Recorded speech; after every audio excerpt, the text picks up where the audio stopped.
welcome back to Tractors and Such. So, what I've got here is, it's a Jacobsen 2-cycle motor. I believe it's something was like used on like real mowers and stuff. It could be a washing machine motor, but I don't know. So, what we're going to do is, we're going to see if we can get this thing running. Okay, so it don't have a kill switch on here, it looks like. And that's your kill tab. You touch this against spark plug and you kill it. But what we're going to do now is we're going to check and see if it's got spark. I'm just winding the rope up because that's what I've got. And we're going to see if we get any sort of spark. I highly doubt that we will, but we'll try it. I did not see anything. We'll try it one more time.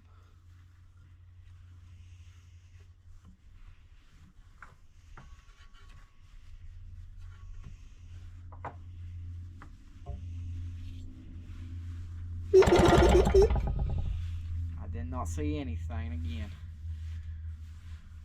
So looks like what we're going to have to do is we're going to have to pull this shroud off.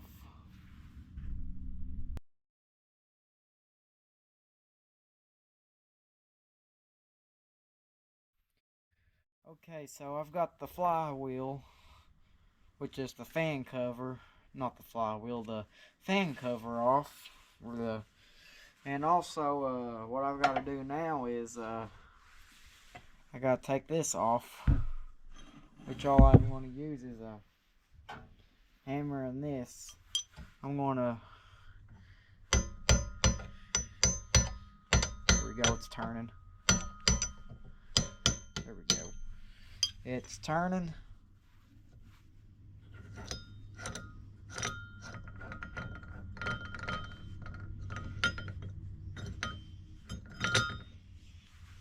I'll set this aside.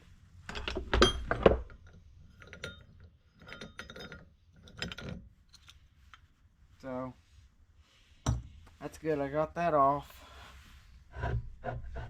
So, you may think I can just get a puller on here, but I don't really have one that will go over here enough. And plus, these are blind hose, they're not threaded. And so, I think I got a solution what I'll try to do. What I did was, I just clamped this base of the motor in the vise. And I got this right here. I was prying on it, and Paul was using this hammer that's got the lead on it so I wouldn't damage this. And he was hitting it in the center while I was prying on that, and well, he got it out. Well, he hammered it and we got it off, so I never took the flywheel off yet, so let's just see like what mysteries we got under here. I mean, when I first got this, it did spark a little. It had a little spark. I mean, that was before I even bought or filmed it, and it was shocking Paul. But let's just see what's back here. If you'll come on. Oh, well, it don't really look bad in here. That's actually good. I'll set the flywheel off to the side. You got, then it's in your core. Well, see what your points are corroded. Oh. Points are corroded. Look, if I turn the back, see it right here? Look how corroded they are. Oh, they're not even opening. There you go. Oh, wait, here. Yep, they opened. Well, they're very little open, but look at that corrosion on them. Oh, yeah. And you need to open and that's what's caused them to... That's what's causing a weak spark. Because you ain't got enough gap. Right. So, I need to gap it at 20 thousandths. It even says it right there to gap it at 20 thousandths. So, I'm going to get a points file and file this here. And don't lose your... Right. This. Oh yeah, the Woodruff key. Yeah, do not damage that. And so I'm just going to go ahead and file these points because I want to, and it needs to be. And I gotta find my points file. Also got a piece of sandpaper here. I'm just sanding where the magnet detects its fire.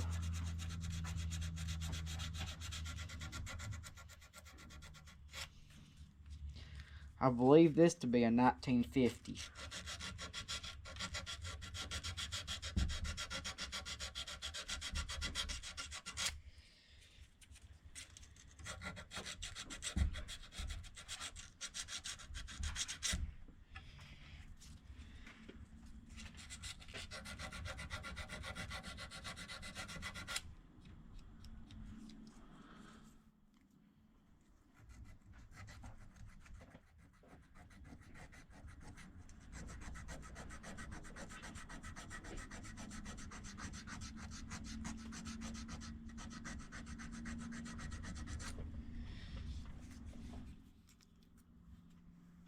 This is the Wyco Magneto. Because it says it on the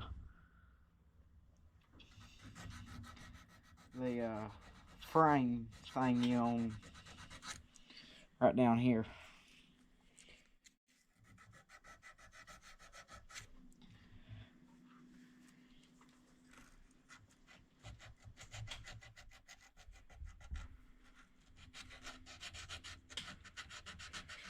I'd like to take this to a local tractor show that's in May.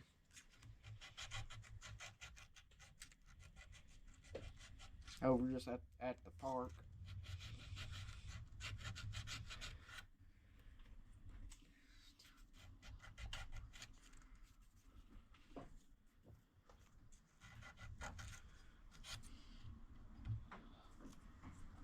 I think that's got it. I'm just going to go ahead and set the points gap. There's a wick on here. I don't know if y'all can tell, but right here where I'm putting my finger at, this little sponge thing, I'm going to put some oil on that little wick.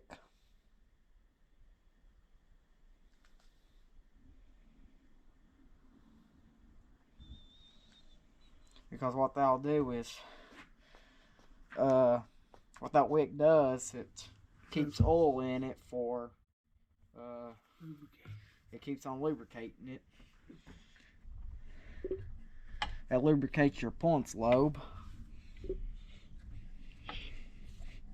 So it'll help open up easier. Okay, so now I'm going to go ahead and put the flywheel back on. We'll see what will happen. Alright, I don't know if y'all can see it, but I'm going to see if this thing will have spark. Well, what should do is, I should not have to like turn it very fast. I should only have to turn it like a small amount. Like similar to like a Wisconsin, but a little faster. But let's see here. Well.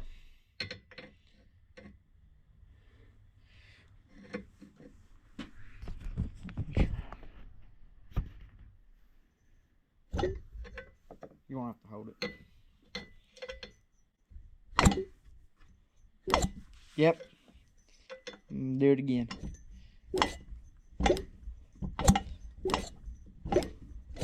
That's good fire. Yeah. Alright, so now what I'm going to do is I'm going to put this plug in, put some two-stroke in it, like put some in the plug hole, and we'll see if it'll fire. I'm going to go ahead and put the rope starter thing back on the flywheel. Alright, so I added some fuel and I'm getting ready to see if it'll run and die.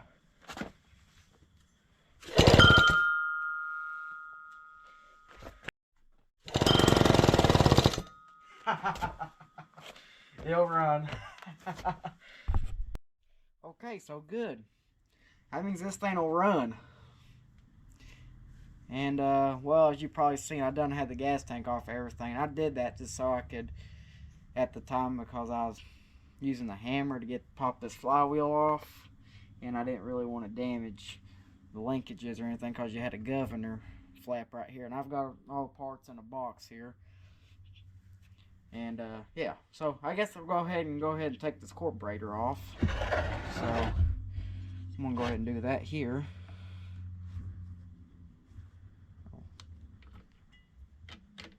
Got a wing nut right here.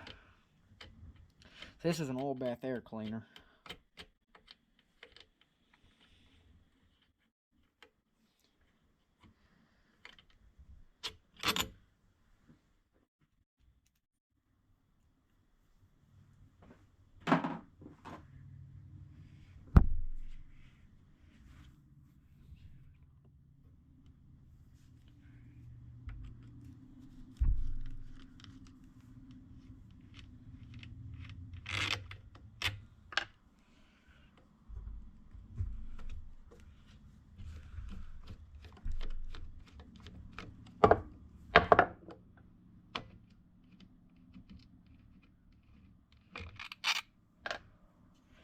See what's inside here.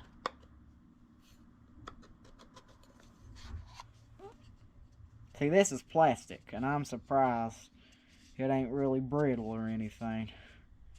And I don't really want to break it because this is original. And there's no signs. Looks like this thing never really had oil in it. It's been taken out. So I'm just going to put that to the side.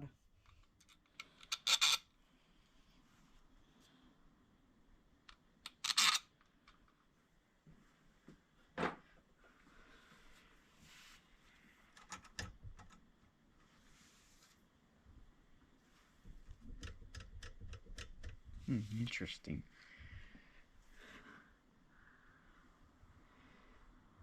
I don't really want to damage that reed gasket. Well, of course I got gasket material I can make it, but I'd rather damage the gasket that goes for the carburetor because that'll be easy to make.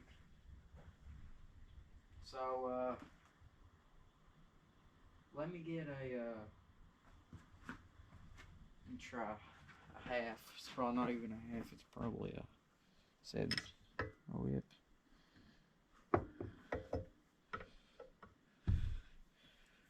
Well, that worked. It's a square nut, looks like.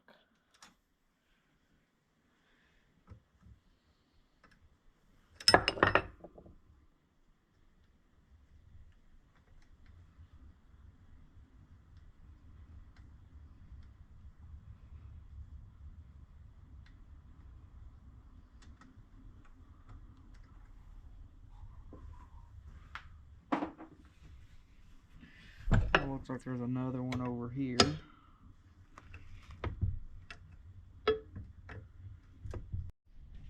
Okay, so I did have to manage to take the reed valve off, but luckily the gasket didn't rip, and also oiled up the crank a little, just to give some extra lubrication, and it wouldn't hurt. And I'm gonna set this motor off a little bit over here.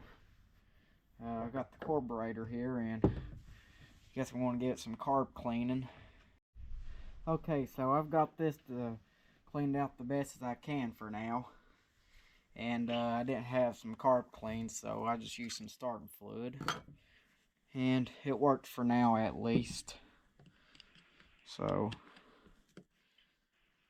we'll just go ahead and take this apart and see what kind of surprises we get in here. I have no parts for this thing whatsoever.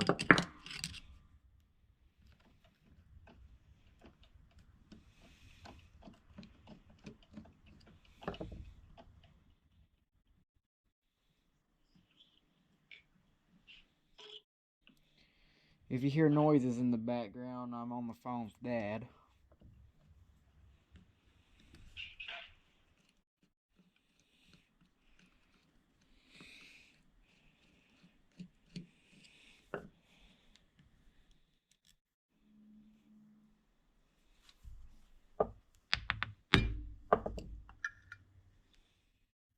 Oh, that ain't bad in there, really.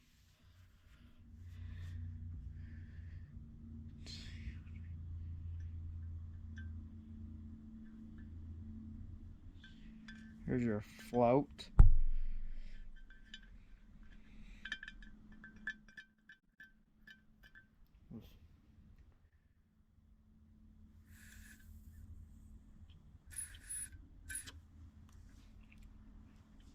Needle seats, or at least I can't blow air through when I shut the float.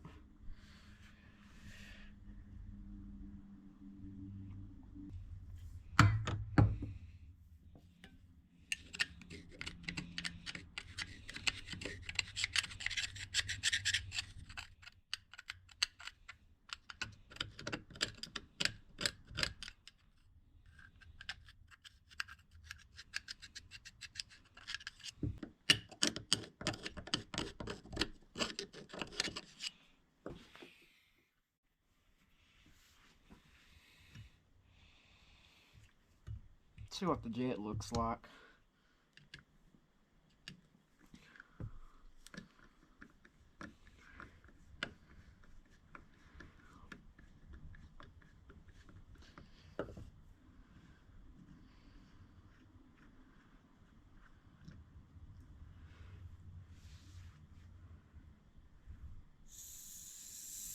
Oh, it's fine. It's clear.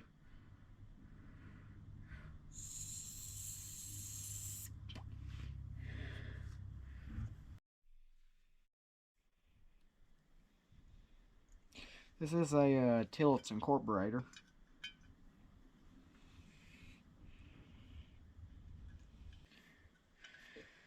It only holds 3 screws just for the top. Never really seen anything like that.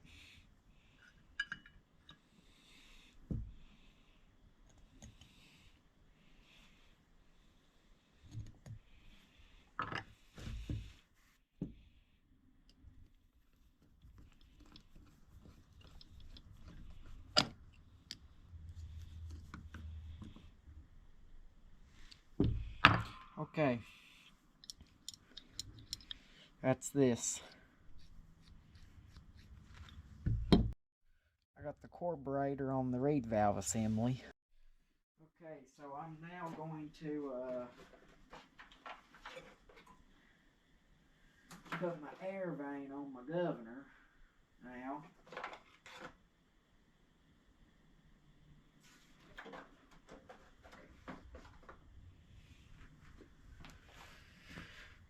Which is this.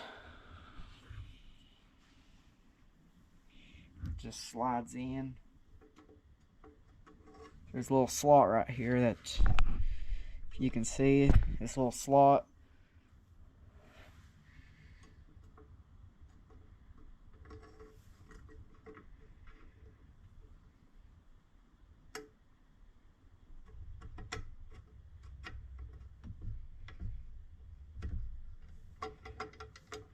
Alright, also got a pin in there, and that's in there, so yeah.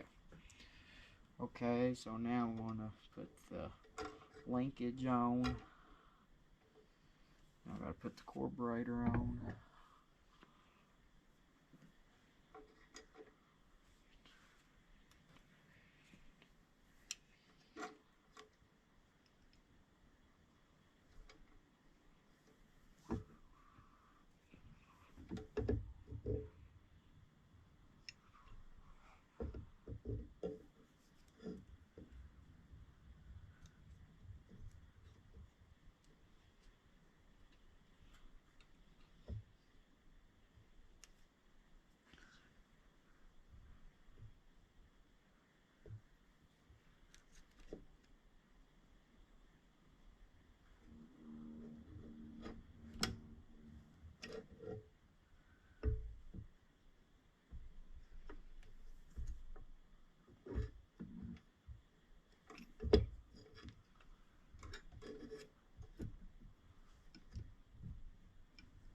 Okay, so I got the cover back on, got the gas tank on, got everything on. So I done put some fuel in it. I'm just letting it go into the carburetor. So now what else I want to do is I want to set it down here and see if it'll run on its own.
it will run better when I adjust the carburetor, because it was adjustments are all the way in and they weren't out, so I wasn't getting any feel.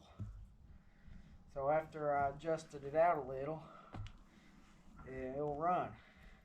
And also I've put some oil in the oil bath air cleaner, and yeah, so I'm going to go ahead and set the throttle. This is a governor system, so once it starts it'll go back to idle, but I'm just setting it just so it'll start.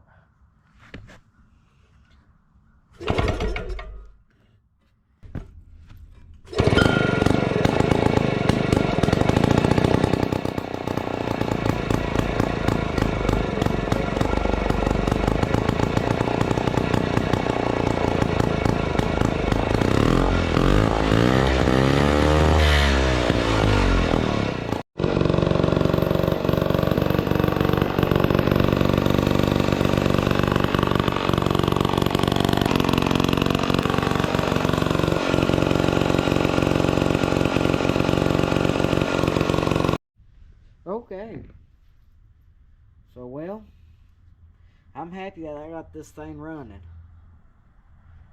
and there's going to be more to come to this in the future, because I'm going to have to put a board underneath so it fully support the motor, just so it can sit on the ground. And I'm also going to put possibly build an exhaust for it. So yeah, thank you for watching this video of tractors and such.